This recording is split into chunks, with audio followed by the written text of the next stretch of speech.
అయినటువంటి సుభాష్ చంద్రబోస్ వారు తన యొక్క పూర్తి జీవితాన్ని ఈ యొక్క దేశాన్ని ధర్మానికి అంకితం చేసి 360 రోజులు కూడా ధర్మం గురించి పాటుపడినటువంటి వ్యక్తి ఈరోజు మన యొక్క షాజాన్ పట్టణానికి రావడం చాలా సంతోషం.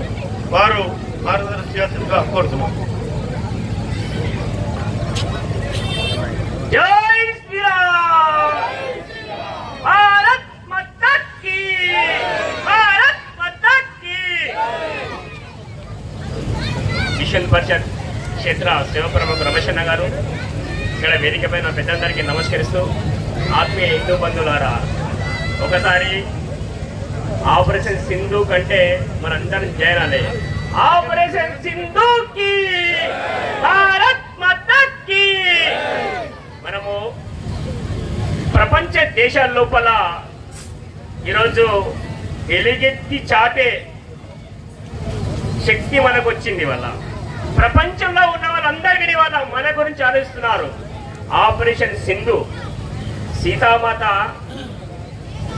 ఇక్కడ బొట్టు పెట్టుకున్న తర్వాత ఇక్కడ నెత్తిలో బొట్టు పెట్టుకుంటే హనుమంతుడు అడిగాడు సీతామాతకు, అమ్మా నువ్వు ఇక్కడ ఎందుకు బొట్టు పెట్టుకున్నావమ్మా నెత్తి తలలో అంటే, రాముడు బాగుండాలని పెట్టుకున్నా బిడ్డ అన్నాడంట మాత.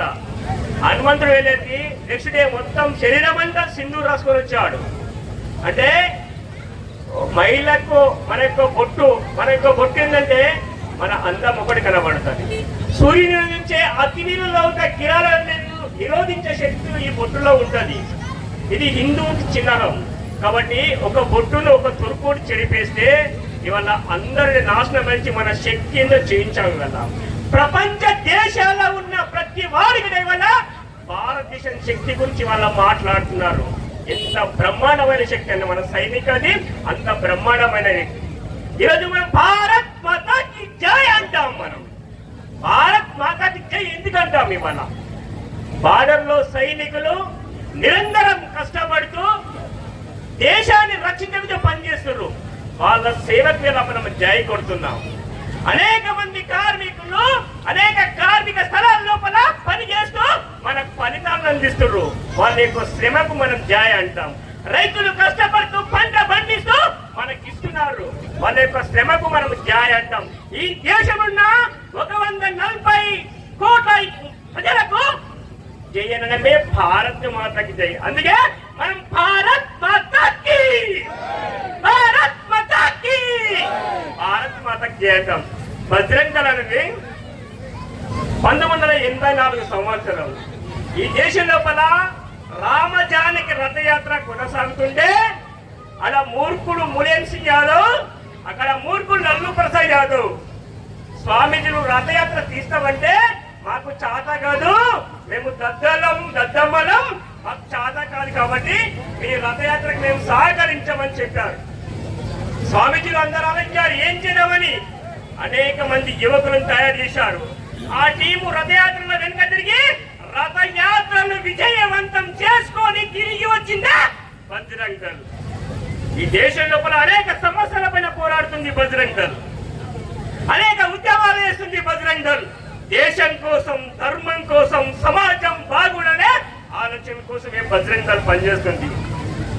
712 సంవత్సరాల పైన నుండి ఆ రోజు తుర్కోలు దాడి చేసిన 712 సంవత్సరాల నుంచి ఈ దేశమైన బాబర్, అక్బర్, షాజహాన్, ఘోరీ రకరకాల వ్యక్తులు దాడి చేశారు. ఏం చేశారు? హిందూ మందిరాలను కూలగొట్టారు, హిందూ మహిళలను చెరబట్టారు, హిందువులను హింసించారు, అనేక రకాల హింసించి అనేక మందిని వాళ్ళ జీవితాలు నాశనం చేసి ఇస్లాం మతం స్థాపించారు. ఇస్లాం మతాన్ని వ్యాప్తి చెందించారు. ఈ రోజు ఏం జరుగుతుంది మనకిప్పుడు? ఈ రోజు ఏం జరుగుతుంది? మందిరాలు ఈ రోజు కూరుస్తున్నారు. హిందూ హమ్మల పైన ఈ రోజు మానభంగాలు జరుగుతున్నాయి. హిందువుల మందిర సంబంధించిన ఆస్తులు ఈ రోజు దోసుకు తింటున్నారు. ఆ రోజు మనకు స్వాతంత్రం రాలేదు, ఈ రోజు మనకు స్వాతంత్రం వచ్చింది. ఆ రోజు ఎవరు పరిపాలించడానికి ఈ దేశాన్ని, రాష్ట్రాలను? తుర్కోలు పరిపాలించారు. ఈ రోజు ఎవరు పరిపాలిస్తున్నారు మన దేశాన్ని, మన రాష్ట్రాలను? హిందూ నాయకులు పరిపాలిస్తున్నారు. ఈ రోజు ఉద్యోగాలు ఎవరు చేస్తున్నారు? హిందూ సంబంధించిన వ్యక్తులు ప్రభుత్వ ఉద్యోగాలు చేస్తున్నారు. మన ఆ రోజు ఏమో జరిగింది, ఇవాళ ఏం జరుగుతుంది? ఎందుకు జరుగుతుంది? ఎందుకు ఇలాంటి పరిస్థితి వస్తుంటే హిందువే కారకుడు.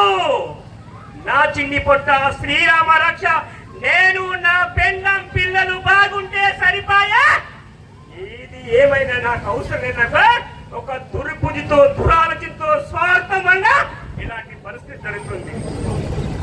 మన పూర్వీకులందరూ హిందువులే కదా, మనం ఎందుకు ఇవాళ హిందువుల గురించి ఆలోచించలేకపోతున్నాం? భయం, శాతగానితనం, నాకేమైతే ఒక పిరికి బంద ఆలోచన. అందుకే ఇలాంటి దుస్థితులు జరుగుతున్నాయి. మనకి ఇవాళ జరుగుతున్నాయి. మనం అందరం ఆలోచించాలి. వాళ్ళ బజరంగ దళ్ సేవ సురక్ష సంస్కార ఆలోచనతో ఈ దేశంలో పనిచేస్తుంది. అనేక మంది ధర్మానికి దూరంగా ఉన్న వాళ్ళని కాపాడుతూ అనేక సేవా కార్యక్రమాలు చేస్తున్నది. వివిధ పరిస్థితుల దేశంలో అనర్థాలు వచ్చినప్పుడు బజరంగ దళ్ పనిచేస్తుంది. సంస్కారం కావాలి, ఇవాళ జీవితం సంస్కారం కావాలి. మనం ఆలోచించండి. వల్ల ఎవడు మత్తు బానిస ఏమన్నా ఇస్తున్నాడు? ఏ మతం యువత ఇవాళ మత్తుకు బానిస అవుతుంది? మనం అందరం ఆలోచించాలి. గంజా ఎవరు తీసుకుంటున్నారు? డ్రగ్స్ ఎవరు తీసుకుంటారు? మద్యాన్ని విచ్చలవిడిగా ఎవరు తాగుతున్నారు? ఇవాళ అంటే హిందూ యువత వాళ్ళ జీవితాలు నాశనం అయిపోతే కుటుంబ వ్యవస్థ ఏమైపోతుంది? వాళ్ళ జీవితాలు నాశనం అయిపోతే మన దేశ పరిస్థితి ఏమైపోతుంది? ఎంతమంది హిందువులు వాళ్ళ ఆలోచన చెప్పండి. వాళ్ళ ఒక యువకుడు నాశనం అయిపోతే మన కుటుంబంతో పాటు 3 సర్కిల్ అందరూ నాశనం అయిపోయి వచ్చే తరాలు ఎలా జన్మిస్తారండి? ఏ విధంగా పుడతారండి? సాధగాన్ని దద్దమ్మగా జన్మిస్తే మన యొక్క శక్తి ఎక్కడ పోతుంది చెప్పండి. కాబట్టి మనం అందరం ఆలోచించాలి. ఈ డ్రగ్స్, ఈ గంజాయి, ఈ మద్యానికి దూరం ఉండే విధంగా యువతను పెంచాలి. అప్పుడు శక్తివంతమైన యువత మన దేశానికి, ధర్మానికి, మన కుటుంబానికి అవసరమైన యువత రేపు రాగలుగుతుంది. అది మనందరూ తప్పులుగా చెప్పండి. మనం ఎంతమంది మాట్లాడుతున్నాం చెప్పండి, ఎంతమంది ఆలోచిస్తామని చెప్పండి. మనకు కులం కావాలి, నా కులం కావాలి, నా పార్టీ కావాలి, నాకు డబ్బులు కావాలి. ఈ స్వార్థంతో ఎన్ని రోజులు జీవిస్తారండి? ఎన్ని రోజులు బతుకుతారండి మీరు? ఏదో ఒక రోజు పోవలసిందే కదా. కానీ ఏం చేస్తున్నారు ధర్మం గురించి? ఏం చేస్తున్నారు ఈ దేశం గురించి? ఏం చేస్తున్నారు ఈ యువత గురించి? ప్రతి హిందువు గుండె పైన చేసుకొని ఆలోచించాలి. మనం అంటాం నేను బాగున్నాను కదా, నేను బాగున్నాను కదా, నాకు బాగుంది అనుకుంటే ఈ తర్వాత వచ్చే తరాల పరిస్థితి ఎవరు ఆలోచించారండి?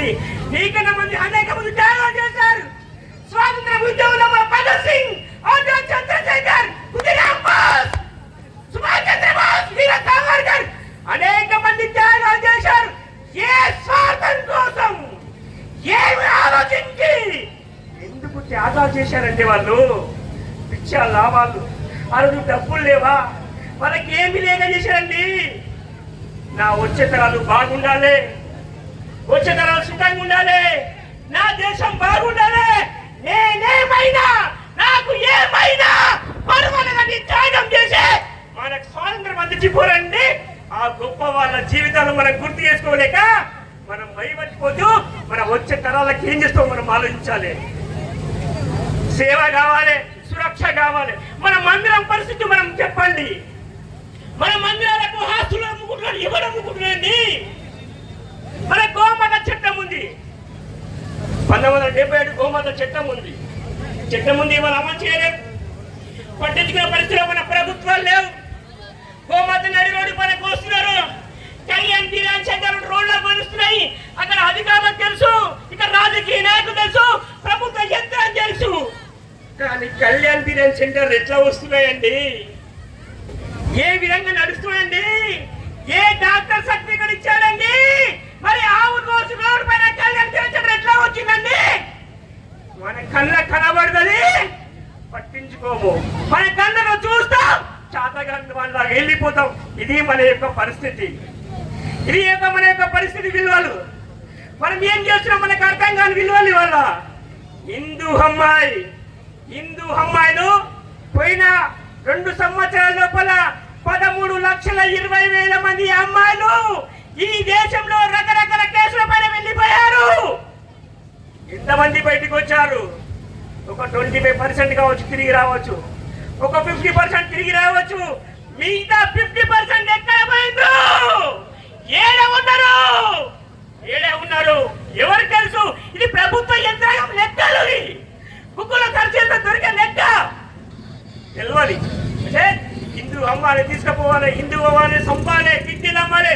ఒక వ్యవస్థ, జిహాదు వ్యవస్థ ఇవాళ పనిచేస్తూ మన అమ్మాయిని తీసుకుపోతున్నారు. ఇవాళ తెలంగాణ లోపల అన్ని సెంటర్లో మీరు చూడండి, బంగ్లాదేశ్, రోహింగ్యాలు, పాకిస్తాన్ సంబంధించిన వ్యక్తులు అనేక స్థలాల్లో ఉన్నారు. ఓరి నాడు పేరుతో వస్తున్నారు, కంపెనీల కార్మికులు పనిచేస్తున్నారు, అన్ని సెంటర్లో షాపులు పెట్టుకుంటున్నారు. తెలంగాణ ప్రభుత్వం ఆలోచించాలని మేము ఒకటే కోరుతున్నాం. వాళ్ళందరినీ ఐడెంటిఫై చేయండి, వాళ్ళ స్థలంలో పంపించండి. రేపు రాష్ట్రం లోపల ఎలాంటి పరిస్థితులు జరగవచ్చు, అనేక సమస్యలు రావచ్చు. కాబట్టి తెలంగాణ ప్రభుత్వం ఆలోచించాలని కోరుతున్నాం. అందరికీ జై శ్రీరామ్.